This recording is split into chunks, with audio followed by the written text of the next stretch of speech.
What are you currently observing, Mitja, in the market?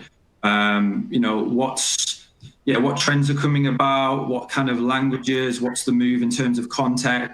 What are your kind of expectations for the sort of near future? I think in terms of the languages, not much has changed in all those years. We see it pretty much steady, steady portfolio of the channels and the languages which are on G19.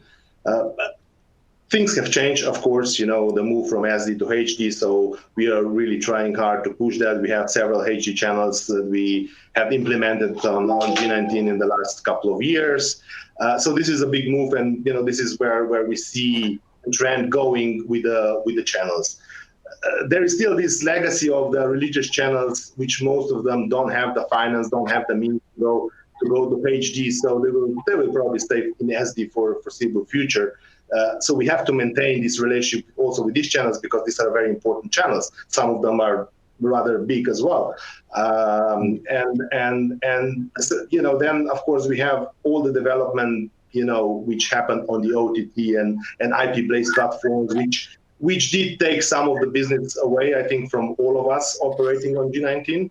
We have to be true, but these were mostly the channels which, their finances would run out sooner or later. So either they had an alternative to go off the satellite into the OTT, or they would go bust anyway. So it wasn't really, the sustainable type of channels. I think all the channels that we have there for many, many years, decade or more, they are still there, and they are still going strong, and there's still, no letting it go, or no indication that they might go off anytime soon, or go to alternative platforms, because G19 is still such a valuable proposal for all these channels that I think it's imperative that they stay there. Great, thanks. And Rhys, anything to add to that? Any observations of your own in regard to sort of trends in the market and what's going on there?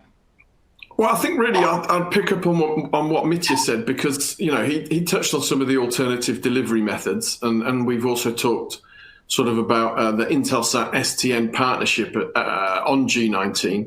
And I think what we're looking at is developing and implementing, because the planning stage is now over. We'll be implementing a number of supporting, let's say, applications and supporting materials to give really our partners at STN on G19 more ability to both keep existing channels and bring new channels in. One of the challenges is that we've got channels from all over the world there in multiple different language groups, and one of the challenges is how you aggregate that to sort of make the sum greater than the parts, if you like. So trying to make G19 a little bit more visible, offering more access in terms of what channels are on there, the content that will be on there, that type of approach. And really allowing people to extract full value from the neighborhood, because if we've got people operating sort of individually, if you like, then some of that value gets lost. So that's in the short term, and those developments and enhancements will come quite quickly. And then longer term, I don't think that we should ignore what's going on with other delivery mechanisms. So again, if we exploit the value of the neighborhood and the sort of the consolidation and the conglomeration, let's say, of all of the channels there, then certainly sort of this time next year we may be looking to do something more innovative as well, whilst keeping satellite and the DTH delivery as the core of the offer. We always want to look forward and make sure that we are trying to innovate within the market, but also helping to reflect what our partners at STN and their customers are saying to us. So there needs to be progression. And ultimately, if we're standing still for too long, then we're going backwards. So we want to support STN, support the customers, and continue to maintain the value of the G19 neighborhood. Yeah. And just from my own observation there, I think you touched on it as well. I think this isn't just something that obviously we're driving forward independently. I think it's the relationship between STN and Intelsat working on and developing these innovations together to help driving the G19 forward.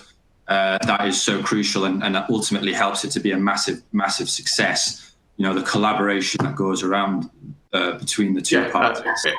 From our perspective, it has to be like that. You know, Mitja and his team are the people who are out in the field day in, day out.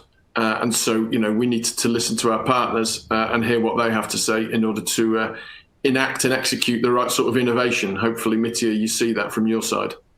No, absolutely. I saw a lot of push, a lot of efforts, a lot of time invested into, you know, considering the next moves, the next improvements for the viewers and the customers on G19.